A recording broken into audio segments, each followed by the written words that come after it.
world. This is the Fan and Fanatic Podcast. I'm Parker Gerlecki, a.k.a. the Fan and Fanatic, and with me as always is my broadcast partner, Dad, a.k.a. Ryan Gerlecki. I've got a passion for all things sports. So, on the Fan and Fanatic Podcast, we'll talk to anyone and everyone from all over the world of sports who will sit still long enough to answer my questions. that's right. Now, as a result of complications from severe brain damage at birth, unfortunately, Parker will never be able to physically play sports, but that cannot and has never stopped him from loving everything about sports and dreaming of a career in broadcasting. So each of our guests graciously gives of their time on this podcast to invest in Parker's dream and to help him be part of the sports world he loves so dearly. Now, let's play ball!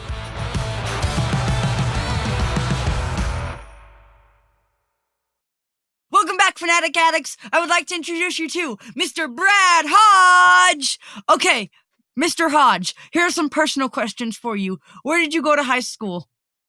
I went to Russellville High School in Russellville, Alabama. Where did you go to college? I played basketball at University of Alabama Huntsville. Go Chargers. Yes, sir. Go Chargers. Who I believe they played an exhibition game against Auburn last season, if I'm not mistaken. They did. And they got their butts handed to them by Auburn. Well, they should have. Auburn's pretty good. There's a big difference in that gap. But I think it's a beautiful thing they do now is allowing those exhibition games to play. You know, smaller college gets to play a larger organization like that. What sports did you play? Primarily basketball. I did a little bit of baseball. Wasn't good enough. Did a little football in my middle school age. I was too young, too skinny. And I knew the last year I played football, I was lined up to a eventual D1 offensive lineman every day. And I ran away from it. I would screw the plays up. I ran away from getting tackled. So I knew that sport wasn't for me. So what did you do after college? It's a great question. It may be too long a story. I've tried to figure myself out. I played 4 years. Was lost in my academic pursuit. I knew as a child, I always wanted to be a teacher. I could visualize myself being a teacher. But my high school coach told me that I'd never make any money coaching. So it scared me. And so I kind of meandered around, and I actually worked Auburn's basketball camp 2 years the following summer after I finished playing. And I knew that was it. I fell in love. It was a blessing from above, the whole story, how that developed. But I knew that was it. And I was laser locked from that point on, and got lucky, a lot of opportunities. I volunteered a little bit and worked with some great coaches and great people that helped just let me grow and mature under their leadership. So where do you live now? I'm in Birmingham, Alabama. I've been here since 2005. That was my last college coaching job. Got hired on at Birmingham Southern at that time. Stayed till 2013. When I arrived, we were a Division I program. What conference? Go ahead. We were in the Big Finish your South story. Conference. The big, and then Go ahead. Big South. Go. No, you go. You finish. I interrupted. I'm sorry. Yeah, we were in the Big South when I arrived. The college at that time, the athletic program, prior to was an NAIA program, very successful, and they expanded to go to Division I. When they were NAIA, we were kind of on par with Belmont, and then Belmont made a leap a little bit sooner, and so Birmingham Southern followed the footsteps. And then at the end of my first year, the administration and board voted to go to a Division III program. At that time, only had not been done in 25 years. So we stayed on Division I one more year in Big South, and then we transitioned to Division III. And 4 of those years, we were playing in a conference, but none of the games counted against the conference standing, and we could not play postseason. What is your favorite thing about coaching? Ooh, that's a multifaceted question. I'm in education still. I'm a high school counselor now. I got out of coaching. I got out of college coaching after 2013. I had gone through a divorce. My children were very young, and my daughter was 6 said, Dad, I wish you get a job where you're home more. So that was it for me. I got out and went into counseling, and I've been in counseling for several years. But I've always enjoyed working with younger people. Enjoyed working with kids, youth groups. And I still kind of feel that connection in the coaching realm as a counselor today. But what I enjoyed the most was, as far as coaching itself, the player development, teaching, developing skills, and seeing a player go to a certain level and helping them accelerate, whether it takes 1, 2, 3, 4 years to accelerate to be a better player. Kind of like the games when we won. Winning makes things taste a lot better. I slept a lot better when we won. But, then the anxieties of we got to turn around and get ready for the next game, and the pressures of that.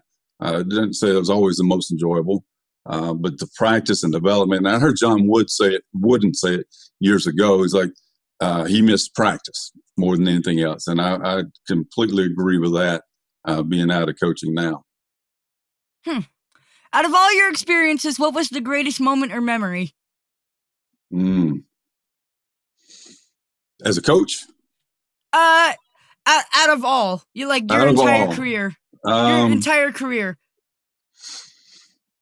Well, there's not just one, unfortunately. There's just so many great memories. I tell different stories in that realm, is learning from other coaches. Obviously, winning championships was good. We were successful a couple of years. We had a team to play, was nationally ranked, and got to play the NJCAA national tournament. Got to the final 8. Had another team get to the first round Sweet 16. That particular team that went to Elite 8, we were extremely good, but we were not a top 4, Final 4 team. The top 4 in the nation at that time was very good. But that team today, final record was 31-4. Won 22 straight. We spent probably the whole month of February. Our starters didn't play the second half, and it's the most successful team in the history of that program, win-loss wise, advancement into the national tournament. So, and that was the easiest coaching I've ever done. Honestly, we had so much talent, and they just kind of led themselves. So I refer to that because that was very enjoyable because we won a lot, but just to see that team take over, and we knew 2 years in advance the potential it had. But gosh, Parker, that's a tough question because there's so many other great memories. It's the comeback victories, seeing the team come back down 20 at various times, and that thrill of victory at the end. But more importantly, now what I've gotten to see is just recently had one of my former players graduate. She's a dentist. I've got a couple of those that have their doctorate. To see them go on in their professional lives, become, parents, spouses, to become professionals themselves, to see that. And a couple of them are coaching. A couple of them are college coaches. In fact, one player did not coach. She took over at a high school when I left college coaching. She's the former player, just finished and was going off to play college, but she helped me that summer. She just became a head coach at University of Alabama this week. Just to see those things and to have a little bit of an imprint there is probably the greatest joy as well. Did you say the NJCAA is in the National Junior College Athletic Association? That is correct. Yeah. The men's national tournament is hosted in Hutchinson, Kansas. It's been there probably since the balls were bouncing. The women's national tournament has rotated. When we played, it was in Salina, Kansas. I think they played in Lubbock, Texas now. But for me, go ahead. What did you say? What city in Texas? Lubbock? It's in Lubbock, Texas, or Texas Tech. Home of the Red Raiders. Yes, sir. And question. I know that in a majority of exhibition games can pits a D1 school against D2 and D3 schools. Are schools from the NAIA, NJCAA, and other college athletic associations in that mix, or is it just the NCAA Division II, Division III? NAIA schools can be in that mix. as far as exhibition. Now, you can have private scrimmages, and I've heard where some NJCAA schools will do private scrimmages with Division I programs. Because truth be told, there's some NJCAA schools, Panhandle, Florida, Texas, some in Kansas, that are just as good as Division I programs. Yeah. Who has inspired? I was gonna say, when I saw the work in community college in Mississippi, I was immediately thinking of East Mississippi Community College and Scuba, Mississippi, with Last Chance U and the Netflix documentary, and you see those players, and they put together teams that could compete. And these are kids coming from D1 programs that are just needing another shot to get back. So I could totally see that. I also want to say, Parker, before you get to the next question, I just really appreciate your story, Brad. I'm an educator myself. I teach at Georgia State University. Okay. And I used to be a lawyer and worked 24/7 and had Parker, this miracle, and was never home. I had to make a decision, and, chose a life in education that would give me a little bit more flexibility. But it's been the student development, and then seeing, years later, students come back and talk about their success and, what they've been able to achieve. So it's awesome to sit and hear that at another level. Kudos to you for making that decision. A lot of people say, for me, was that hard? It's like, no, that was for me. There are others that would argue that. And, there was a couple of missed opportunities. I don't say missed opportunities. There's times where I turned down some opportunities to take that next step right as I was transitioning out, that parlayed later to potential lucrative, nationally recognized opportunities, but I don't regret that one bit. Again, kudos to you. What do you teach there at Georgia State? Yeah, so I'm in the business school. I taught originally mostly business law, but now teach risk management and insurance. So in the Greenberg School of Risk Science in the Robinson College of Business. So plug for them. Well, much respect.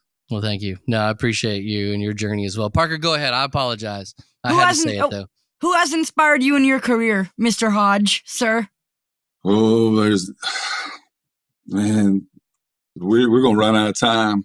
Oh, no. My time is your time, sir. There's so many. I mean, from my family, some of my mentors I worked for, each one of them along the way, I learned a little bit.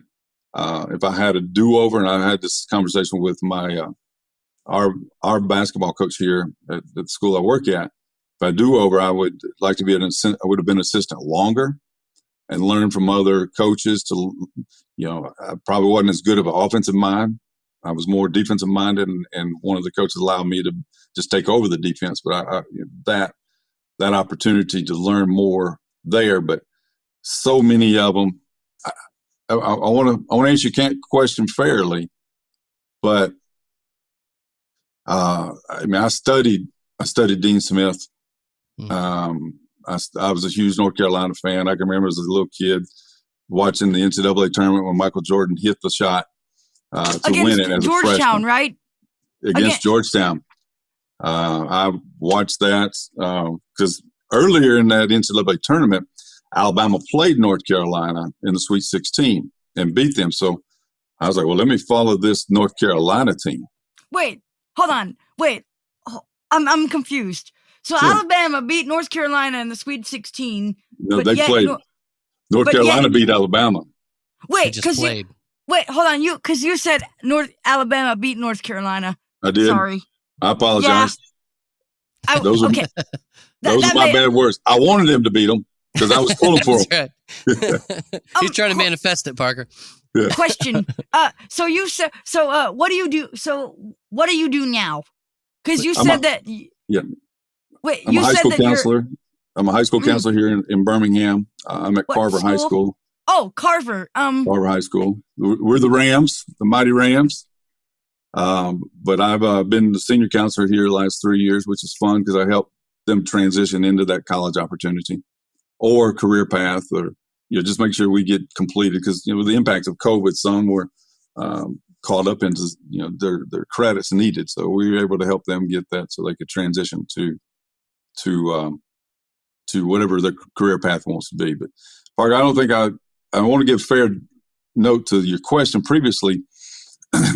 So two of my mentors, one that I worked for particularly was Harold Merle. He passed away, but he could take a team and make it into something so competitive. And people would ask me, what special drills did y'all do? We didn't do drills. We practiced, and you didn't screw up because Coach Merle was going to get on your butt. Bobby Knight was his mentor. He idolized Bobby Knight.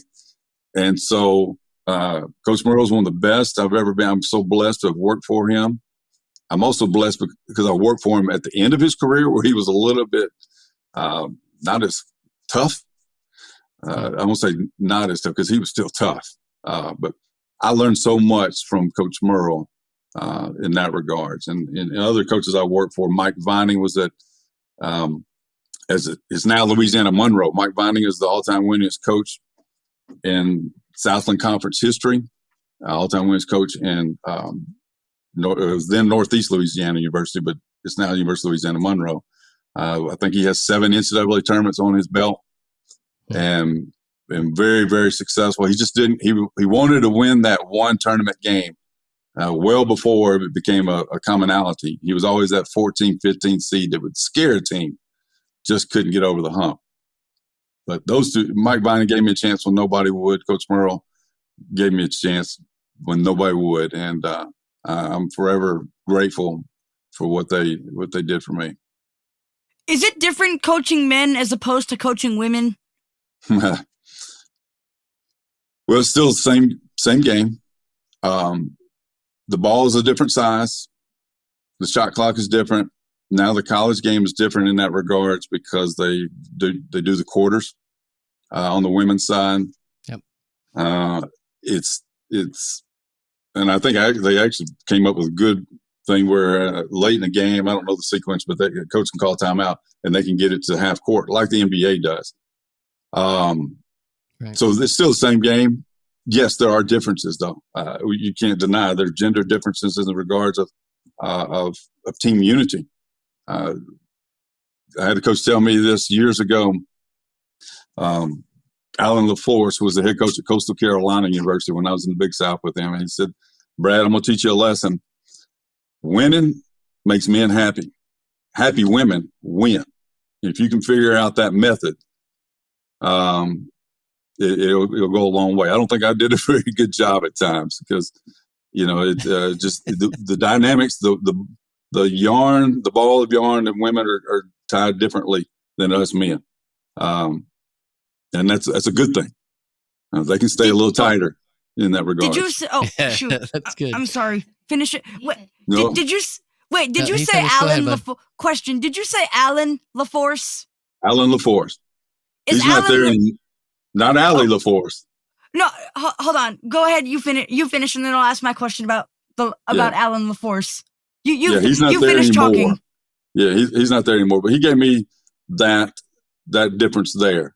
So I that's probably the dynamics of the differences, but it's still the same game.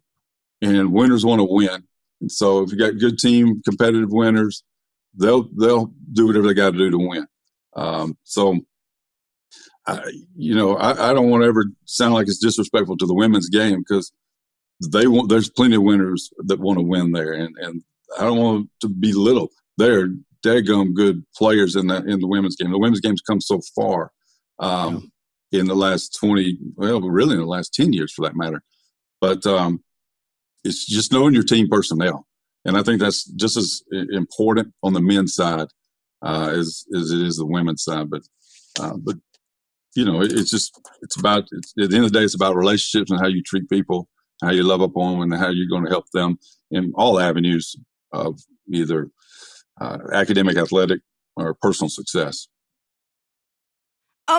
So the reason why I'm asking, because you said Alan LaForce, is Alan LaForce related to broadcaster Allie LaForce, or they not? That I don't know. Or is it just coincidental that they have that they share the same surname? I'm gonna roll it that it's just coincidental because she's an attractive lady. There's no way she could be the offspring of Alan.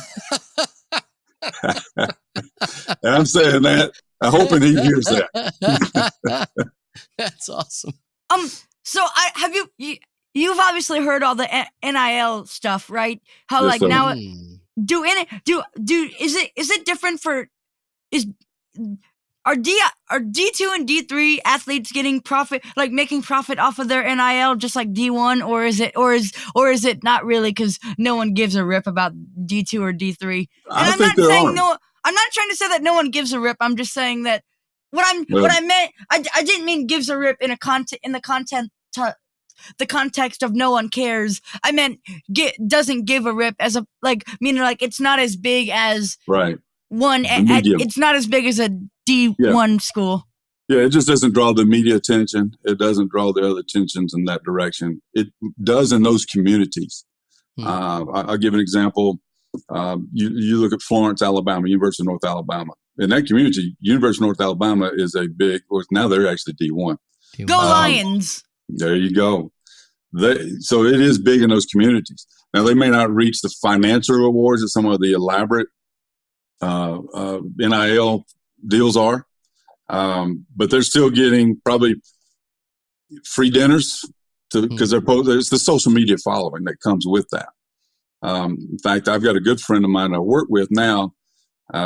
He is best friends with Lord Jim. I'm just lost his last name, but he is part of that process with influencer with the NIL deal, and he has so much content and information to share on that. It's incredible, and he just happened to be ahead of the curve before the NIL deal was passed when they developed the influencer platform.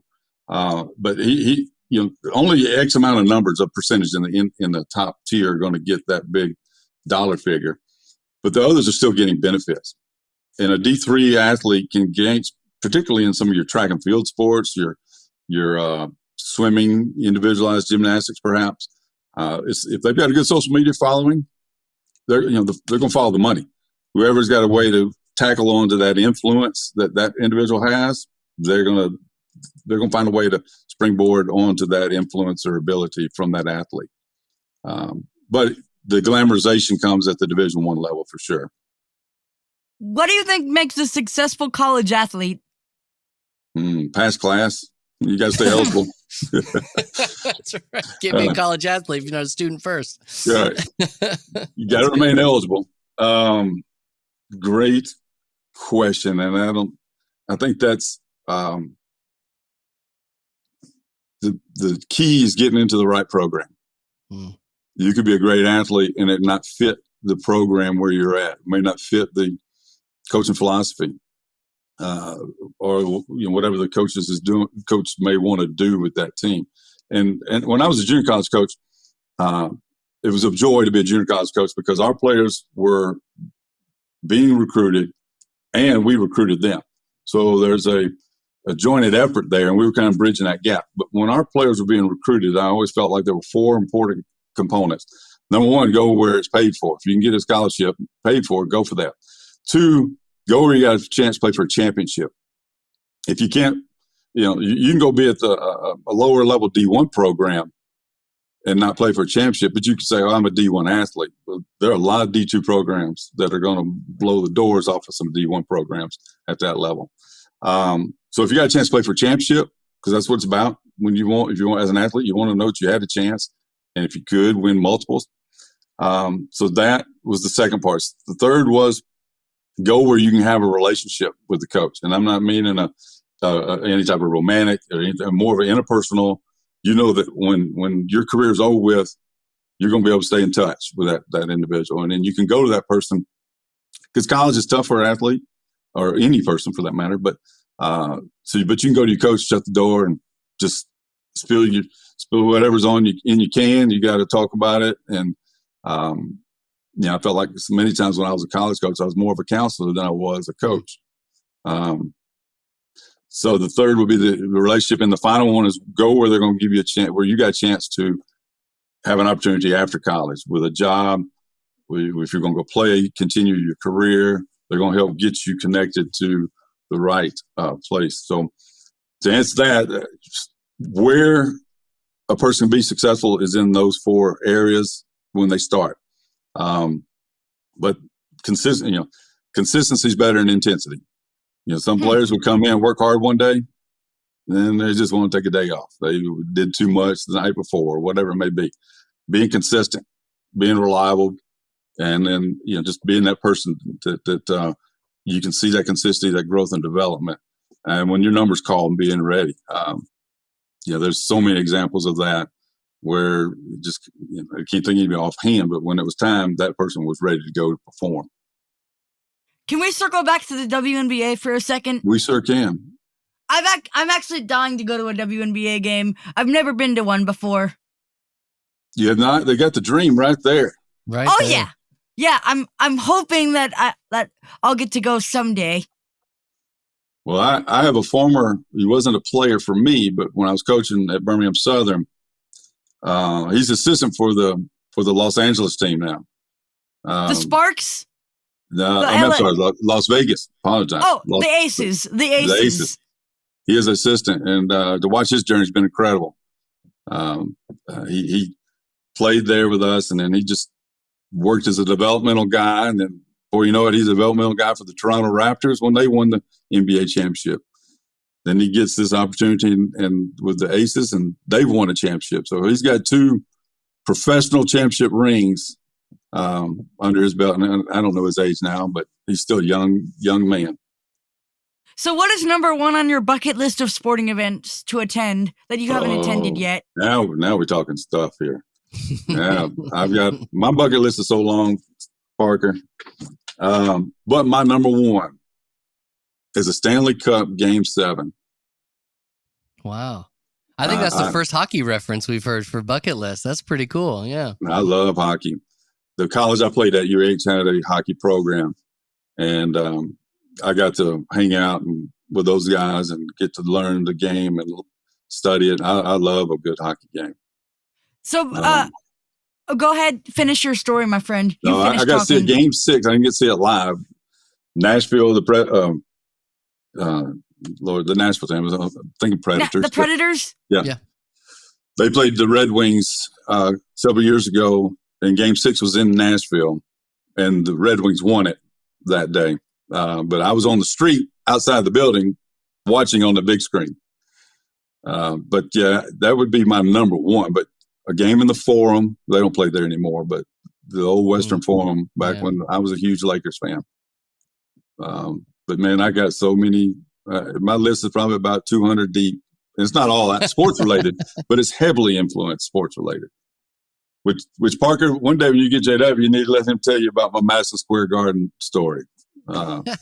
So you said you're. Oh, go ahead, finish your story. You finished talking. I'm sorry. I did a Madison Square Garden trip that just on a whim. It was the old Big East tournament. And they didn't believe I was there. And by the end of the night, I was sitting courtside. So, Mr. Hodge, who is your? First of all, Parker, I'm going to interrupt you. Yes, sir. It's Brad. You just call me Brad.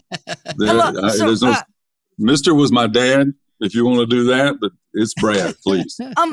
Brad, so you said you wanted to attend a Game 6, and you said Game 7. So I assume you're a Preds fan the way you talked about your Game 6?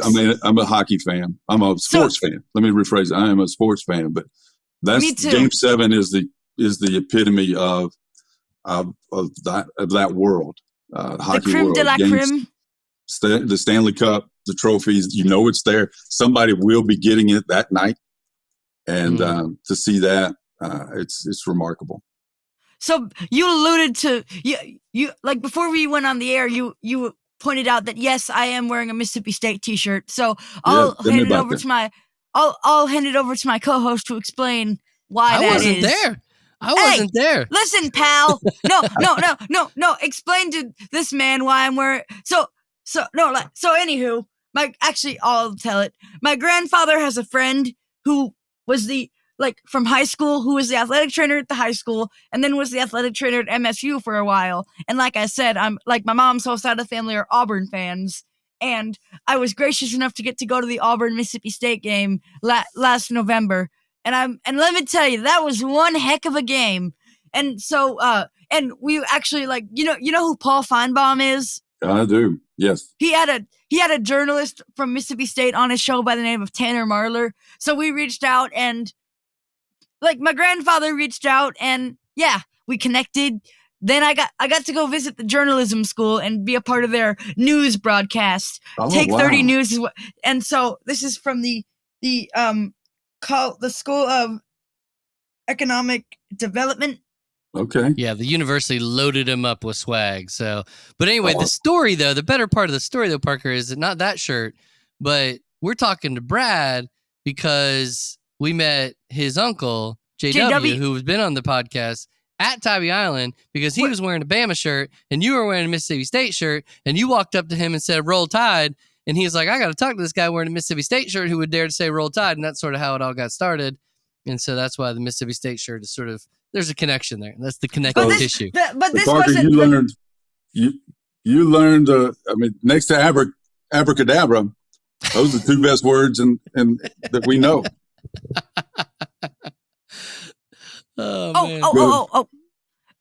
What is your favorite stadium or arena that you've traveled to? Ooh, that's another long one. You can have several if it's like a tie for first. Let me reel them off, and maybe I'll nail the favorite one. And I'll tell you who plays there for the listeners. Okay. If that's like relevant to the conversation. It is. It's very relevant. Anywho, Madison Square Garden. Knicks and Rangers. Okay. The Swamp. The University of Florida Gators football team. Horrible. It's the worst place to be a visitor. my son, for some reason, became a Gator fan years ago. I'm trying to convince my dad. I don't know. I'll never go back. It ain't happening. Because apparently someone was lobbing projectiles at his face. This wouldn't be the first time this story's been told on this podcast. Which were not bombs, by the way. They were batteries. Yes! I was 11 years old and throwing batteries at me. Oh, shut your... Oh, sorry. Go on, the swamp. It is an impressive place. I'm not going to lie. Yeah. It's one of the loudest places. The acoustics are just wild because it just goes straight up. Yep. And then they were also one of those teams where they'll put the visiting team in like splotches. They don't put them together. They put them all over the place. So like you can't make any noise and all you hear is noise. So yeah, it's I took my son there several years ago for the Auburn game. It was an ESPN game. Or 2000 game day was never there. Mind. Yeah. That wrong game. I was thinking 2019, but that was a CBS televised game. It you know something, Parker? It might have been that game because ESPN did game day there, but it was a 2:30 afternoon game. Question: Were the Gator fans welcoming to you, or yes. were they? Or yes. So they weren't all in your face. They were actually very humble. Well, like I said, my son's a Gator fan. Yeah, there you go. So how did they take kindly to you not being a Gator fan? Well, I didn't tell him.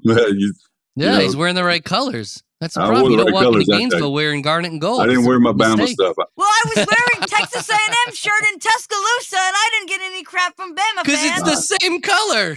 Oh, for goodness sakes. Just... Now, last year, JW and I went to the Bama LSU game, and that's another one of my stadiums. It was on my list. And to watch a game there at night, those two teams, overtime game, incredible. Now, Florida might have been the loudest, with the exception of that night, had it concluded the way it did. But during the day, that game in Florida, I could barely hear myself talking. And I know the players on the field struggle with that. Which, Parker, remind me to tell you a story on that one. The LSU game was another one of those events. But there, Parker, I did wear my Alabama stuff with JW, and the fans were awesome. There were a few knuckleheads here and there just hollering Tiger bait. But other than that, fans were awesome, greeting us, welcoming me in. I loved it. Yeah, there were some. Yeah, so some of the Bama fans didn't take kindly to me wearing a Texas A&M t-shirt, but I didn't think of it that way. I thought of it. I thought of it like this. Oh, they're just being fans, you know. Yeah. Not every fan. Not every fan isn't obnoxious, you know. But No. you have to, but listen to you, Father. You gotta learn how to take obnoxious fans with a grain of salt. You can't just say, "Oh, they're Well, I am obnoxious." one, So I'm. so Oh, for goodness! Oh, just cut it out, man. I would have been with the Bama fans. You wearing Texas A&M shirts. I'm not real fond of Oh, Jimbo Fisher. for crying out loud! Anyhow, let's get back to your very comprehensive list of stadiums, my friend. Let me tell you a story on stadium. My first year coaching in Louisiana, we played Purdue University at Purdue. Where was that game? Oh, At so Purdue. that was so in Lafayette. Yeah. Right, What's that? Lafayette. What's the in Lafayette? Indiana. Oh, okay. Sorry. Yeah. Go ahead. You know the name of the arena? Are we talking football or basketball? Basketball. I don't know. Okay, I think it's Mackey Arena. Oh, That producer. sounds right. Producer, can you look it up? All I got right, it, Parker. So I'm bringing in my producer. No, I got it. We're playing there, Parker, and they start to blow us out into the second half, and they go on a run. Who's we? Who's they being Purdue? Oh, and then who were y'all? No, I mean, who was Purdue playing against? I was assistant at Northeast Louisiana University, and which is now ULM, right? Correct. Oh. And so we called a timeout. Coach Vining called a timeout. We get a little 30-second timeout. Can you see that? Mackey Arena. The Mackey Complex. Mackey Arena. And Parker, it's West Lafayette. That's a big distinction. West Lafayette. No, that's a big distinction to those Boilermakers. So what? I forgot. So what? I forgot a cardinal direction. Big whoop. Okay, go ahead, Mr. Hodge. I'm sorry. So we had the timeout, getting the huddle, like 30-second timeout, and I'm arm's length from the head coach, and I could not hear him. The band was so loud, the crowd was so loud, and it's a dome. Mm-hmm. So it just echoes. And I could not hear a single word he was saying. I know the players couldn't. I just turned around, got out of the huddle, and I just watched the crowd. I was just amazed at what I was in front of. Like, this is what it's like at this level. Wow. Parker, any other story? Any other? Sorry. Okay. Question. So any other lists, like any other arenas? Stadiums on your? Yeah, any other stadiums or arenas on your comprehensive list, or does that hit the nail on the head? I get Fog Island Fieldhouse. I actually got to coach there twice. We played Fog Island University, or Kansas University. Where'd you? So you got to coach there twice for what school? When I was at Birmingham Southern, my first year, we were still Division I, and we played in a tournament there. Actually, it was not a tournament. It wound up just being Kansas took over the tournament because that's when Hurricane Katrina hit, and New Orleans was the host at that time, and they had to move it. So we played Kansas first day, and then the second day, the Kansas men team played, so we got to watch that game. And then the third day was us playing University of New Orleans. So just the history of that. University of New Orleans, is that like still a thing? It is. Producer, will you look up the mascot for me? There should be the Privateers. Ooh. Oh, I think you're right. I'm not sure. Here, I'll do it. Dad, you do it. I got it. You keep asking questions. Okay. So any other stories you think our listeners would like to know? No. I mean, we could probably talk all day, and just another one will pop in my head. But those are some of the ones that I'm very, I've been a part of, been able to see, and there's still like there's a list of about 200 to go. Parker, New Orleans is the Privateers. That is correct. So wait, you said less than 200 to go, like 200 arenas? Stadiums, arenas. I want to see Yankees. I've been to both Yankee stadiums, old and new. And then I want to see a Red Sox game in Fenway. My dad went to a Yeah, Dad. Did they do I'm planning to visit some stadiums myself. The ones I'm currently focused on right now are the new Texas Rangers ballpark, SoFi Stadium, and the new stadium in Vegas. The Vegas Raiders stadium. Wait, Parker's not looking for history. He's looking for amenities. No. Okay, so on this podcast, we are all sports fanatics. So the last question we ask, as a fan, what do you think is the all-time greatest moment in sports? All-time greatest moment. Man, I'm going to go back to the USA hockey winning the gold.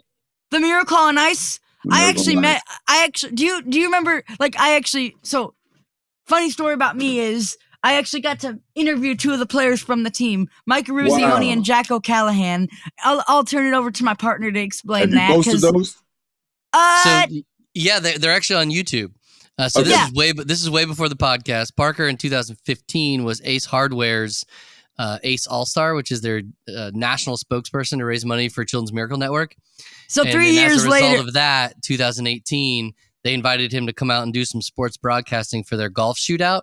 It's like teams based on all the major sports, and team hockey was Mike Ruzioni and Jack O'Callahan. He got to meet both those guys, talk to him. And then my favorite story, which he's probably going to yell at me about this one, we're sitting at the pool. So this is just life with Parker. So we're in Hawaii at this pool, right, at this resort. I'm sitting next to Mark Bulger, right, NFL quarterback, Mark Bulger. Some lady confuses me for him, so I'm like, that's about as good as it gets for me. And then I look over, and Jack O'Callahan is swimming up near to where Parker is, and Parker just grabs his head and kisses him right on the top of his head. And I'm like, Parker just kissed Jack O'Callahan on the top of the head. I'm like, what is going on? Was that? Never mind. I don't want to get into that, but you know what I'm. He loved it. It was great. He's got a really cool St. Patrick's Day Patrick Kane jersey that came from Jack O'Callahan. Yeah. But I've never been to a big league game before, and I'm hopefully going to. Game. Yes, I've been to a hockey game, but never a big league game. Oh man, I can't wait to hear that story when you go.